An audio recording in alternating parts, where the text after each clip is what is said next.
and gentlemen, I'm to share this topic for my presentation today, and it is about market challenges and global opportunities for palm oil.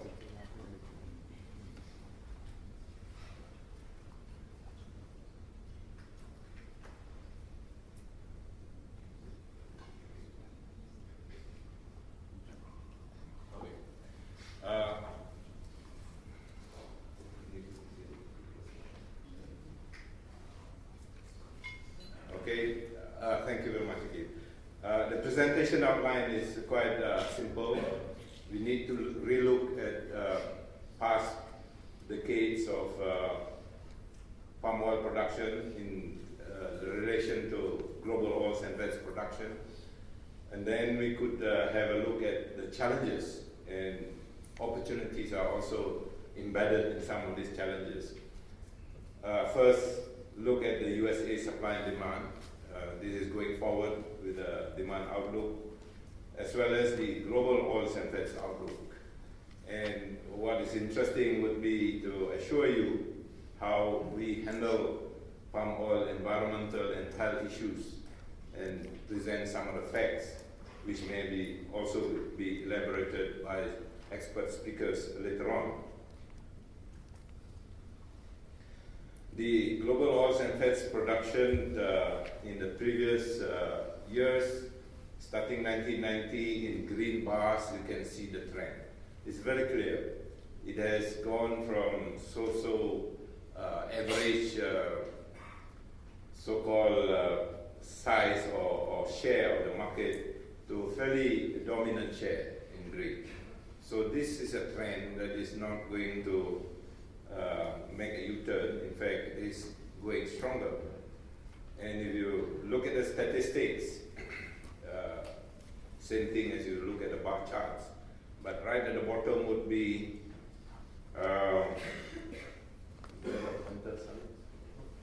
right at the bottom would be population and GDP growth, which translated into chart gain would look like this. And it's very clear that oils and fats consumption will follow closely the GDP growth in red line and the world population in red bars. And if you look at the pattern of consumption, it is very clear that the big countries, big populous countries like China and India, they have to consume a lot, at least in gross amount. But China is interesting because it's already reaching 25 kg per year per person. So India is following suit. Of course, there are other interesting countries. We take for granted that the EU and USA, being rich and developed countries, would have very high per capita consumption. And that in itself would lead to a lot of opportunities and challenges. But Indonesia is producing and consuming, at least for local production and manufacturing, to allow them to be major consumer of basically palm oil. And so is Brazil and Argentina. These are producer countries that will also consume a lot, especially to convert to biodiesel.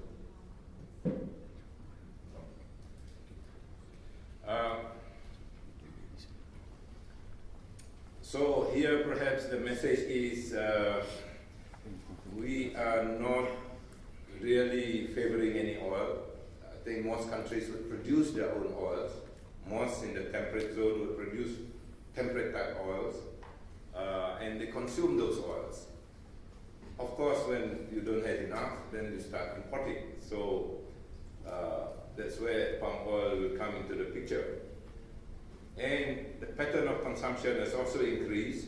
Last time it was around 5 million tons additional oil needed to feed the world population every year.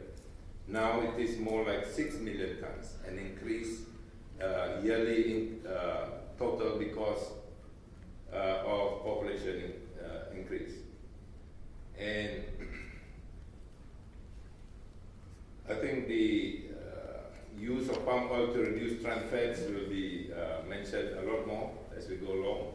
So as I said, now we are looking at 6 million tons per year additional increase. So this would mean a lot of hectares of land to be brought into production. If you're talking about 6 million hectares using soya as the tool to produce it, it will be 15 million hectares of new land every year, and that's quite a lot. Next year you have to have another 15 million hectares. But palm oil is a lot more tolerable because you only need 1.5 million hectares annual increment of land area to bring in the new additional crop. So there are still countries that are under consuming, meaning they are still developing and they need to consume more. So we'll look at overall trend from the 1990 pie chart. You can see palm oil in orange color beginning to show increase in pie size, segmental size, as you can see, reaching 28% by 2012. And if you look at total world oilseed production, not just oils and fats, but just limiting to oilseeds production, you can also see the major role that palm oil industry is contributing to ensure world supply. And this is shown here where palm oil is assuming the largest share or responsibility to produce adequate amount for the world market. And when it comes to export share, again, it is exaggerated because a lot of the producer countries are not able to export enough, or they export it in the form of beans, which is bought by the destination country and produced as local oil. So they don't have much contribution to exports. So when it comes to the export share, we see the dominance of palm oil reaching even a 56% share in the market segment, in the overall export segment. And that is a huge amount in terms of responsibility as a producer, but also in the sense of accessibility for those net importing countries. And these are the net exporting countries, importing countries, as well as the net exporting countries on the right.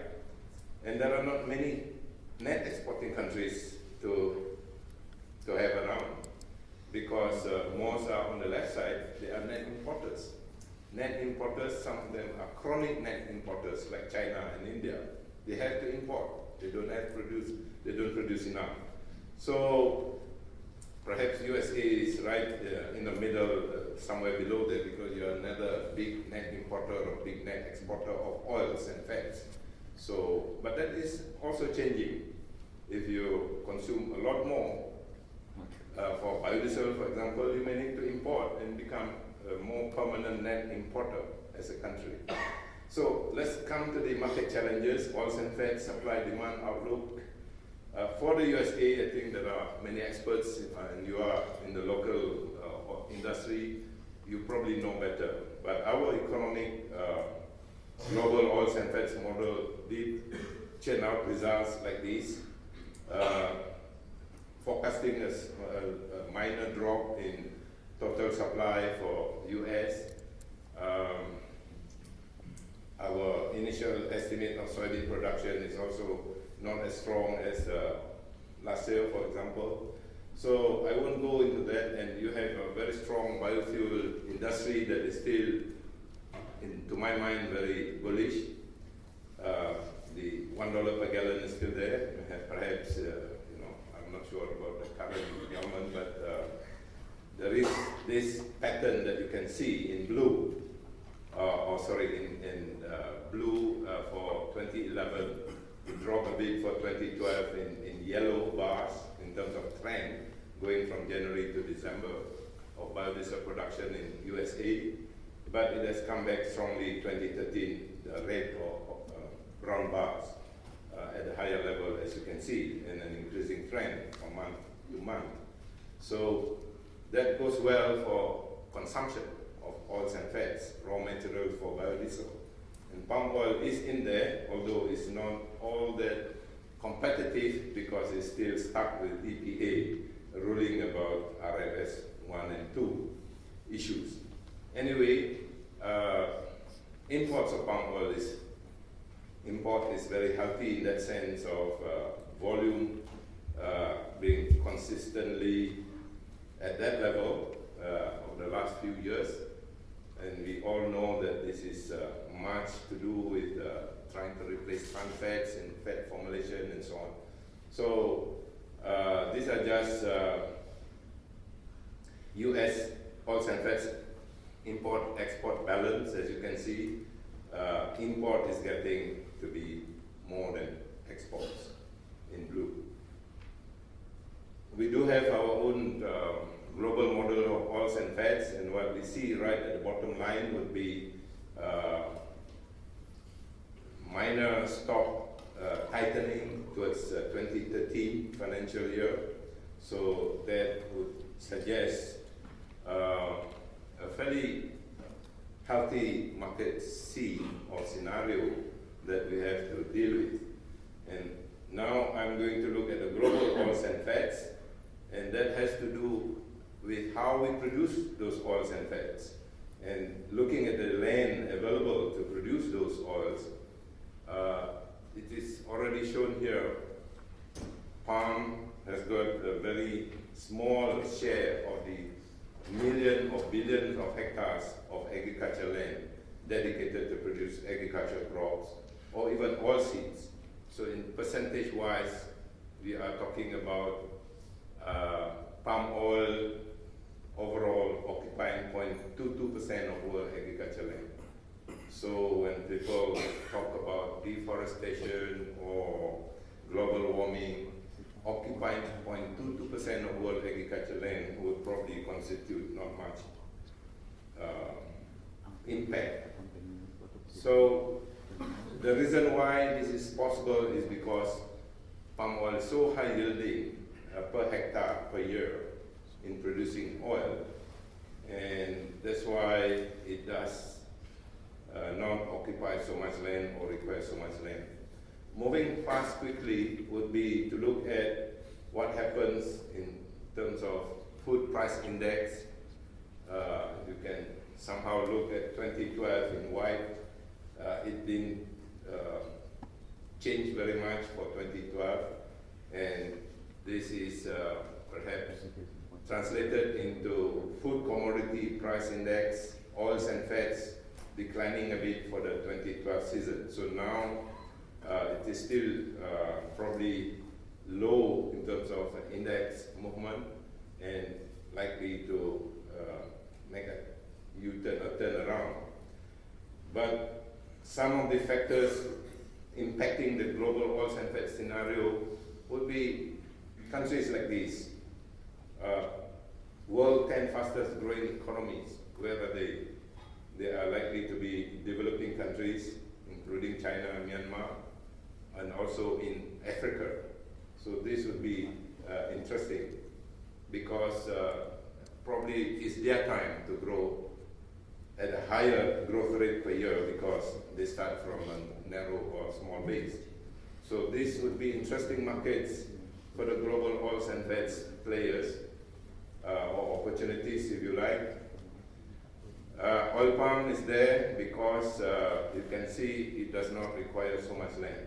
In red, the segment is so small that it would not really create difficulty to find that kind of land area to grow. And Africa has got a lot of land area. So they talk about the land rush into Africa, but I don't think that is the case. Some of our Malaysian investors go there because the governments in Africa invite us to help them produce productive crops, economic crops, to raise their economic level, to get their people out of poverty, things like that. So it is a win-win situation where we contribute to produce more for the world demand of oils and fats, at the same time contributing to elevation of income in those countries that invited us to invest by growing or planting oil oil palm in the African countries. This is interesting chart to me because palm oil has always been, for the last many years, at a discount to soybean oil. And that is partly the attraction of palm oil because of the discount. But the discount seems to be widening lately, so this is even a bigger attraction as palm oil prices are regarded as to be cheap or cheaper. Then the demand will correct itself. There will be more demand. In fact, palm oil stock is so low now in Malaysia, the lowest over the last 4 years, although the price is also the lowest over the last 4 years. That has to be corrected. Anyway, I won't dwell into how the palm oil land or export growth is performing. As you can see, it is continuing to be healthy export growth, but this chart could be better broken down into 4 years instead of one long series of stock versus export versus production over the last 4 years. But what is important is somewhere November, December last year, we had high stock shown in the yellow bars. High stock meaning that we were not able to export our production efficiently during that period. There was a little bit of a slowdown in the export demand or import demand. But as you can see, towards July and even better for August, the production has stabilized or slightly increasing. Export has also increased and stock has decreased a lot. In fact, compared to last year, we are 1 million tons lower in stock at this time round. And yet this happens. You know, the monthly prices for palm oil, soya, and Brent oil, as you can see, Brent oil is in blue. It's even higher than the price of crude palm oil. So this is an opportunity for the biodiesel industry. Even Malaysia notices this, and we are suggesting our biodiesel blend should increase from 5 to at least 7% before we move on to 10%. And that in itself will help correct the so-called not so nice chart where palm oil, a food commodity, oleochemical commodity with a lot of usefulness, is priced below Brent oil, for example, petroleum. So that anomaly in the marketplace perhaps will soon be corrected. And that again is an opportunity for those who are in the business. You need to buy in fast when the price is still cheap. So when we try to promote Malaysian palm oil, I think you all know more than 90% of the imports of palm oil into the US come from Malaysia. And that is an indication of the comfort level that you have in dealing with supplies from Malaysia. So that has to do with how we have conducted ourselves as suppliers in the past. 100 years history of processing, cultivation, good practices, assuring buyers and customers that we are reliable, quality-based suppliers. Now, the interesting part is how we relate to environmental and health issues. Sorry, I have to show this, pick it up from World Resources Institute. That was how US looked in the 17th century before you developed. You are probably regarded like us now, a developing country then, but of course 17th century. And half your country was fully covered with forests because that was the virgin forest at that time. This is the start of your country, 17th century. But if it is a map of Malaysia shown in this way, it will be the end of our development process where half of our land is still colored dark, meaning permanent forest. So where you start is where we end in terms of presentation of forests. Of course, this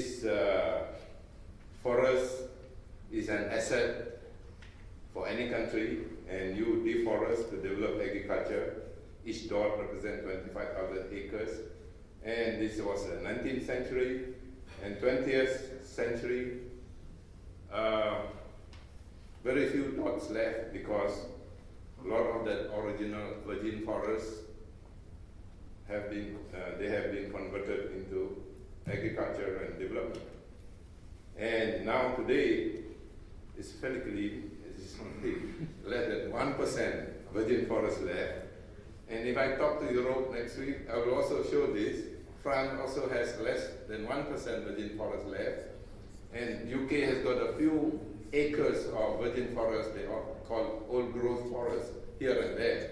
But they all scream to have one thing, to have a lot of forests. And they don't want us to deforest, saying that we should not follow their development styles. But development without some deforestation is also impossible.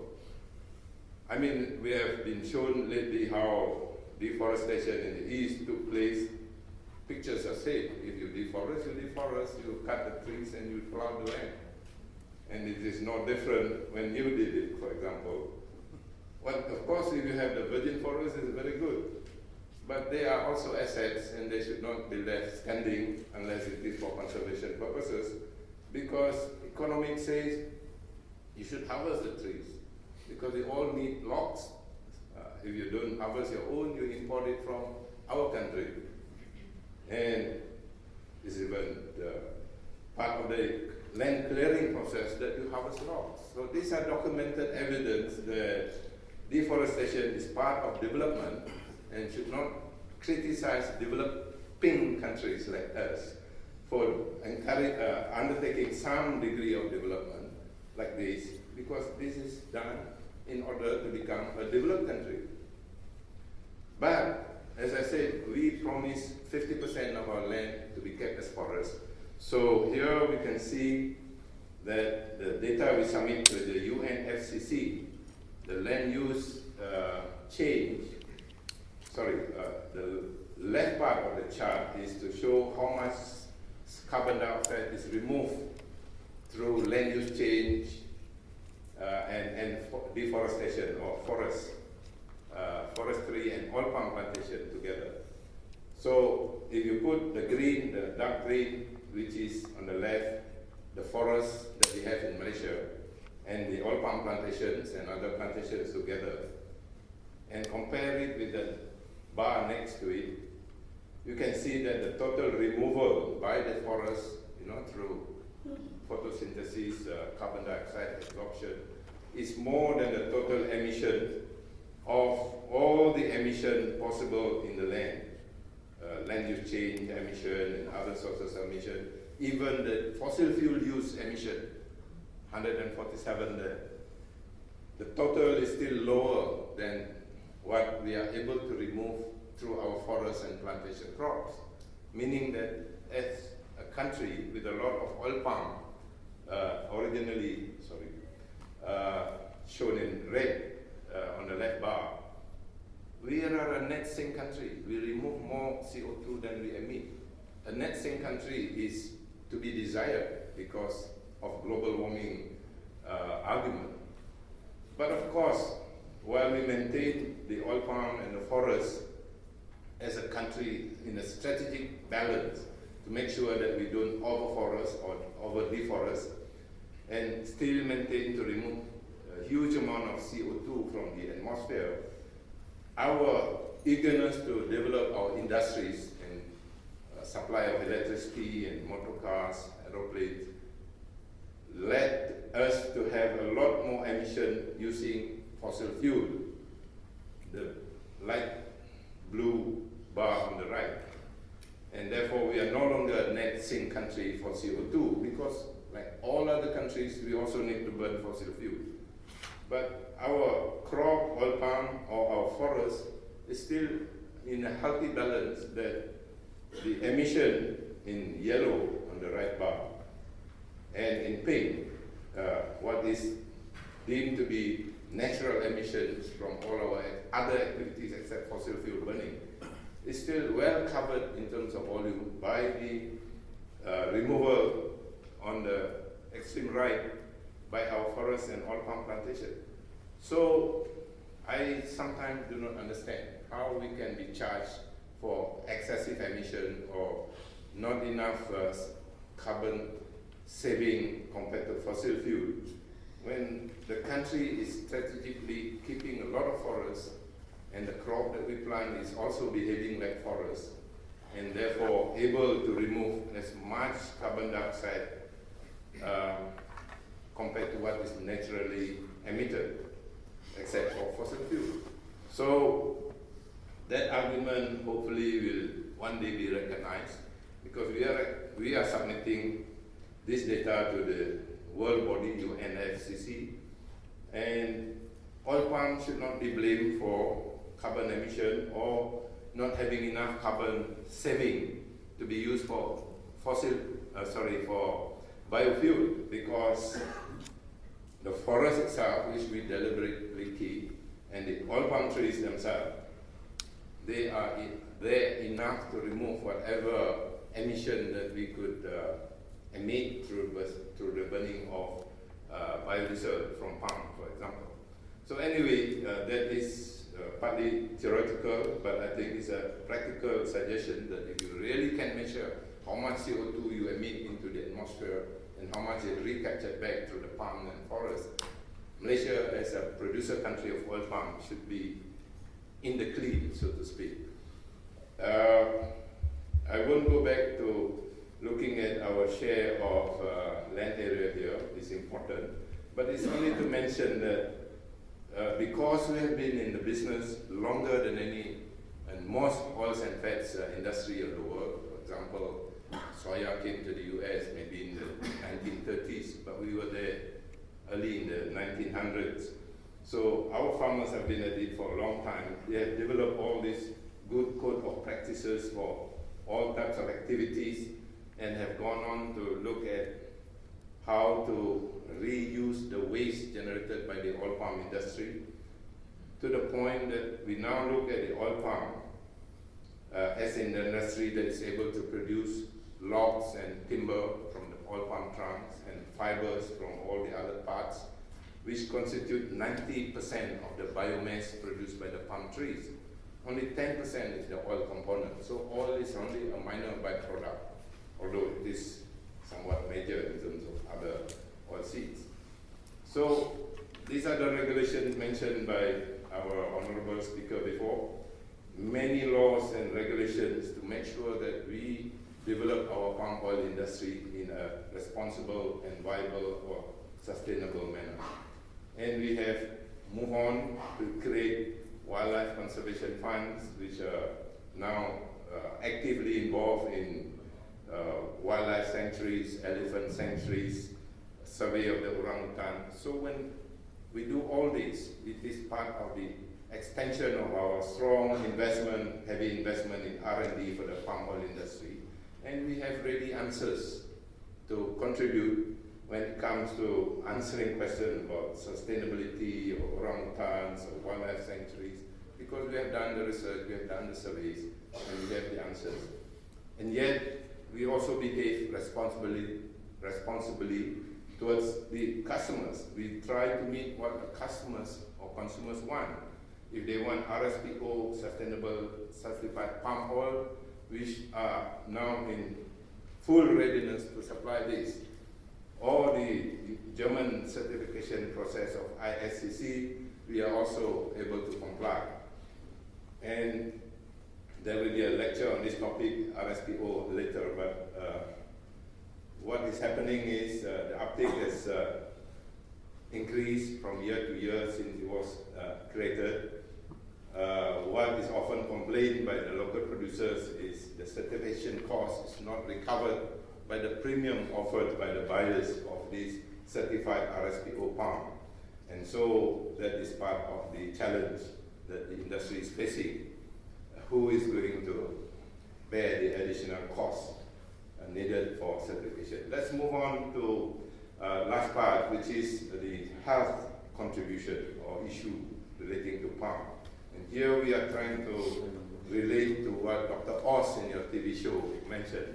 He found red palm oil to be first miracle solution of 2013. And that is because he realized that this red palm oil has got so much of vitamin A source like carotene or vitamin E source like tocotrienol. And researchers later will probably dwell on this topic, saying that tocotrienol is good for conserving brain cells and so on. And then we have been doing research in the US. You might not have realized the research was very fundamental in trying to develop this type of brands, where a blend of 50% palm and 50% local oil has been evaluated clinically in terms of nutrition, and it was found that it helps to reduce your cholesterol ratio, improve the good cholesterol and reduces the bad cholesterol. So that claim is a very powerful claim that goes on product labels. So palm oil is doing a good job in trying to help improve cholesterol ratio. That is point number one. Point number two is this comparison with olive oil, the so-called golden standard for edible oils in the Mediterranean diet, olive. And palm oil, if you do the comparative response of cholesterol for palm and olive, they are the same. So again, if you vow that olive oil is the best oil, you can't discriminate palm because the results are the same.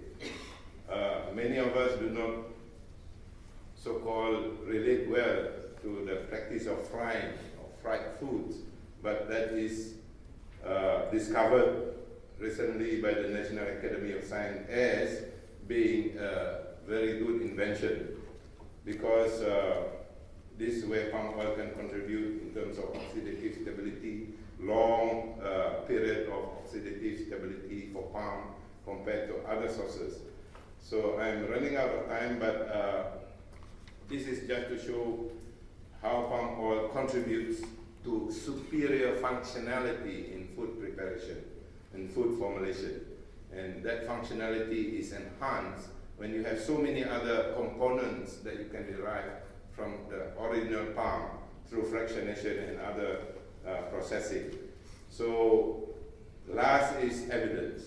If you want to know why we are still standing and actively contributing to the world of palm oil, it is because our study on population that has consumed palm oil for the last 20 years, and that has to be Malaysian population because we eat a lot of palm oil. And we took subjects at random and characterized them, and we know that they consume 82% palm oil in their daily diet.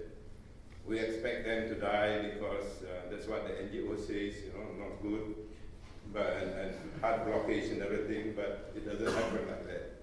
Because after 20 years of consuming palm oil, the study shows that the good HDL, the good cholesterol of this population is significantly improved compared to even polyunsaturated oils, as you can see in the brown down there. The rest, the bad cholesterol, not significantly different. So that's a good thing. Palm oil is improving the good HDL. And what is feared is the bad LDL will lead to heart disease, as you all know, especially the small LDL. But we found that the correlation is not with palm, but with carbohydrate consumption. Again, another discovery.